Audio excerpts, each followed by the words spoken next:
Hi, it's Bruce Whipple.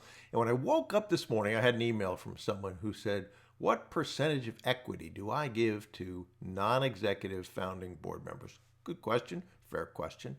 And if you've listened to Dan Pena's information or my information, you've probably heard us say that typically board members get between 2 and 5%, maybe 10% for a great chairman.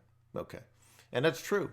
But when you're going through the prospecting process on LinkedIn of finding Dream Team members, and they ask that question, and hopefully they don't ask that question because really what you want to hear from them is, "I'm interested in what you're doing. It sounds like an interesting venture. If I can add value, then I'm interested." You don't want to hear typically, "How much equity? Am I going to get any fees paid for?" et cetera, et cetera, et cetera. Those are typically, for me, red flags. But let's say you get into that discussion of equity, that you will at some point.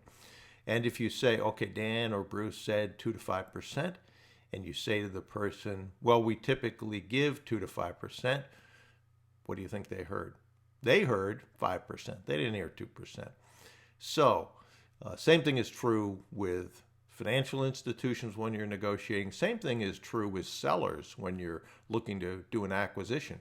If a seller, which is very, very typical, right, asks you, "Well, what would you pay for my business?"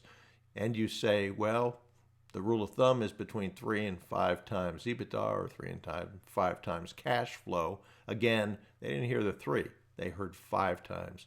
So it's much better when you're negotiating and when you're talking, whether it be about equity or a price for a seller, to give a specific number. For instance, with the question at hand on percentage of equity for founding board members, you might say something like, "We're going to give 2.5% for founding board members. We're going to set aside a pool of equity, 5 or 10%, which will be given to board members based on extraordinary effort and contribution, not financial contribution, but work that they do." So if someone gets and does a fantastic job on an acquisition, maybe they get 0.25%. Now, what's interesting about saying you're going to set up a pool is that that person that you're talking to, just like the example in the beginning, when you say 5 to 10%, they probably think, "Oh, so if I do a great, great job, I could get another 10% of this deal." So this is important to remember. Ranges, the person you're negotiating with always hears the number that's most beneficial to them.